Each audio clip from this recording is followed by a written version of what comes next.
नमस्कार दोस्तों, जय हिंद। दोस्तों, हम नदियों की श्रृंखला को आगे बढ़ाते हैं। अभी तक हमने देखा कि गंगा नदी तंत्र के बारे में।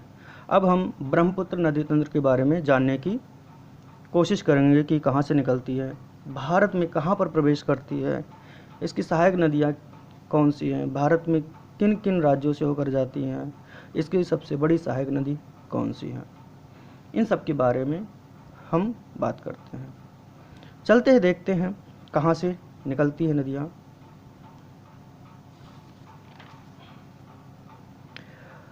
ब्रह्मपुत्र नदी जो तिब्बत में स्थित चेमा युंगडुंग ग्लेशियर है, क्या नाम है, चेमा युंगडुंग ग्लेशियर,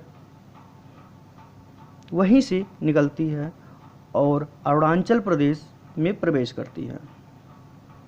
अरुणाचल प्रदेश में प्रवेश करने के बाद ये असम में जाती है। असम के बाद ये बंगाल में प्रवेश करते हुए बंगाल की खाड़ी में गिरती है। ठीक, लेकिन ये मुड़ती क्यों है? क्योंकि हिमालय जो है वो पश्चिम में चौड़ा है, पूरब की ओर जाते जाते पतला होता जाता है, और यहाँ पर एक नामचा बरवा पर्वत है जो हिमालय का पार्ट है। यहीं से ब्रह्मपुत्र नदी जगह मिलती है और यहीं पर इंटर हो जाती है। क्यों? क्योंकि जो ब्रह्मपुत्र नदी है वो इस समय युवा अवस्था में थी, मतलब बहुत तेज वेग से थी। जैसे उसको जगह मिली और वो इंटर कर गई। हिमालय का जो और पार्ट है इधर का, वो म्यांमार में आपको आराकान योमा के रूप में दिखाई देगा, और फिर आगे चल के वह अंडमान निकोबार में स्थित, मतलब अंडमान निकोबार के द्वीप के रूप में दिखाई देता है हमें। फिर ब्रह्मपुत्र नदी की सबसे लंबी सहायक नदी जो है वो तीस्ता नदी है। कौन सी है? ये तीस्ता नदी है। और जो तीस्ता नदी है वो सिक्किम में स्थित चोलामू झील के पास से निकलती है। ये है चोलामू झील के पास से निकलती है। चोलामू झील जो है भारत की सबसे ऊंचाई पर स्थित झील है। ठीक, फिर एक नदी की और इम्पोर्टेंस है यहाँ पर, है लोहित नदी।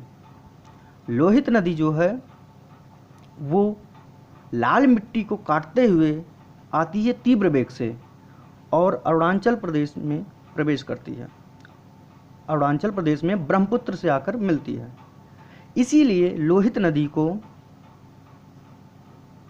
खूनी नदी के नाम से भी जाना जाता है। जो लोहित नदी है वह मिसमी की पहाड़ियों से निकलती है। कौन सी? मिसमी पहाड़ियों से निकलती है। ठीक है, अगर हम बात करते हैं ब्रह्मपुत्र के दाहिने तट से मिलने वाली नदियाँ, तो सबसे पहले सुबनसिरी है। कहाँ से? ये तिब्बत से निकल के आती है और ब्रह्मपुत्र में प्रवेश करती है असम में। दूसरी है मानस और संकोश। मानस और संकोश जो है ये भूटान से निकलती है और ब्रह्मपुत्र में आकर मिलती है। फिर चौथी है तीस्ता नदी, जो आकर पश्चिम बंगाल से होते हुए बांग्लादेश में आकर मिलती है। यहाँ पर ये संकोश नदी आप देख रहे हैं दोस्तों, ये संकोश नदी है, ये पश्चिम बंगाल और असम की सीमा को साझा करता है। कौन सा? पश्चिम बंगाल और असम की सीमा को साझा करता हुआ, मतलब बॉर्डर बनाता हुआ आता है। इसलिए ये संकोश नदी इम्पोर्टेंट है, क्योंकि दोनों की सीमा को साझा करते हुए, बॉर्डर बनाते हुए आके ब्रह्मपुत्र नदी से मिलती है, इसीलिए ये जानी जाती है। जब और इसके बाएं तट से मिलने वाली नदियों की बात करते हैं तो इसमें पहला आता है दिबांग, लोहित, धनसिरी। ये 3 नदियां हैं जो बाएं तट से आकर मिलती हैं। एक नदी और आता है जिसका नाम है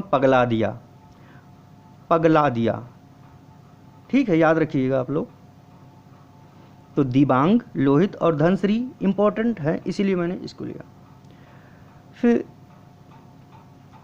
असम में एक जगह जब प्रवेश करती हैं ये ब्रह्मपुत्र नदियाँ, तो इतनी चौड़ी हो जाती हैं दिबांग और लोहित के मिलने के कारण, और लगभग यह 10 किलोमीटर तक की चौड़ाई तक प्रवेश करने, मतलब चौड़ाई के रूप में बहने लगती है और तब यहाँ पर कई सारे द्वीप बनाती हुई है।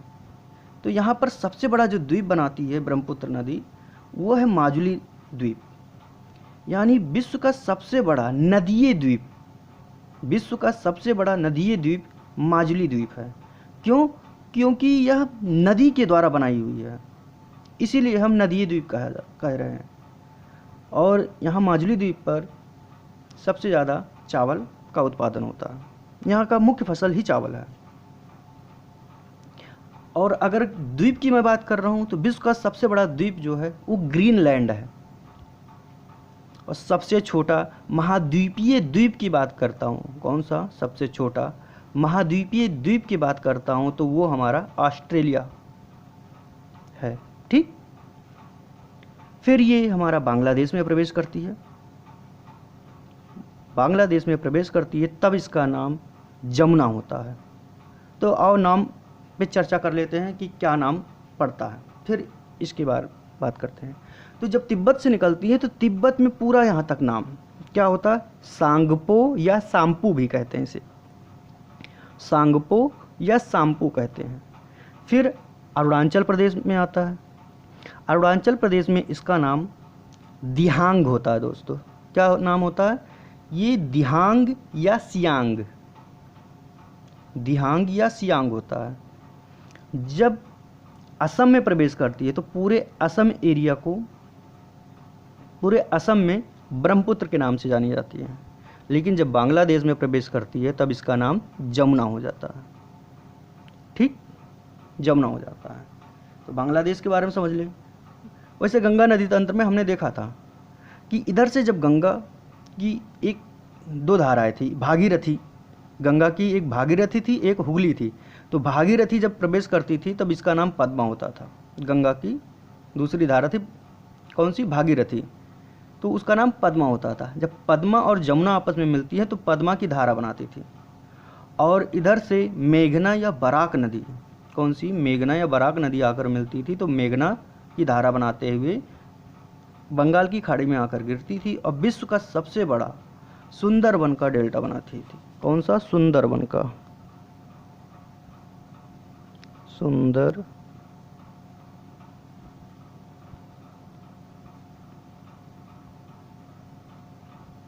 सुंदरबन का डेल्टा बनाती थी।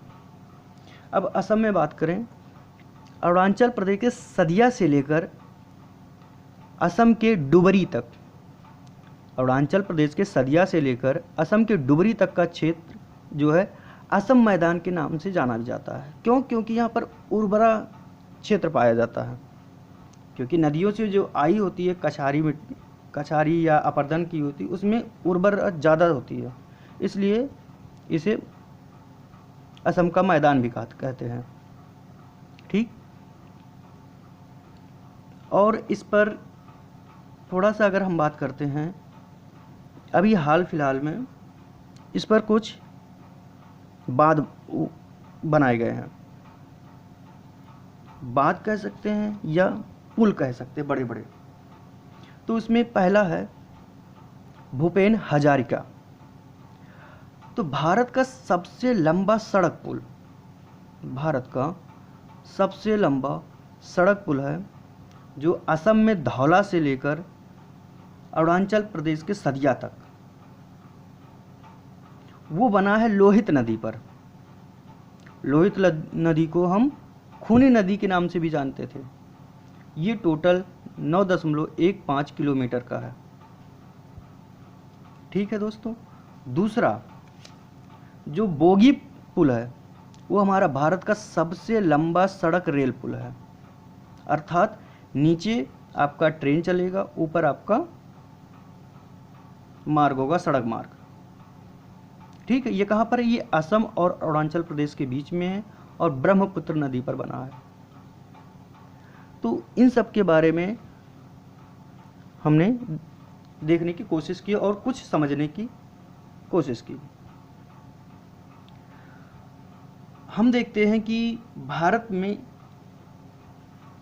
जो गंगा नदी है वो सबसे ज़्यादा लंबी बहती है और ब्रह्मपुत्र गंगा से कम दूरी तय करती है, यानी कि गंगा ज़्यादा लंबी तय करती है हमारी भारत में और ब्रह्मपुत्र कम तय करती है।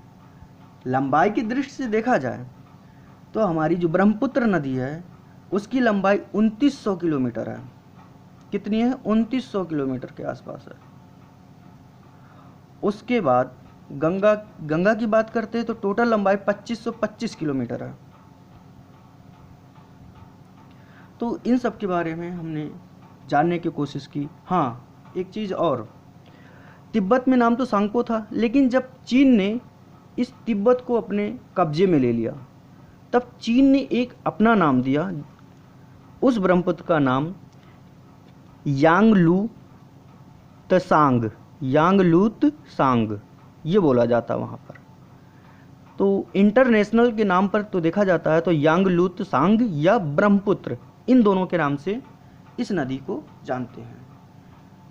तो मुझे लगता है कि आप लोग के यहाँ से कुछ ना कुछ तो जानकारी ज़रूर प्राप्त हुई होगी। दोस्तों देखिए, पसंद आए लाइक शेयर कमेंट्स ज़रूर कीजिए और जहाँ कमी हो बताने की कोशिश कीजिए और उसे हम ज़्यादा अच्छा बनाने की कोशिश करेंगे। तब तक के लिए धन्यवाद दोस्तों।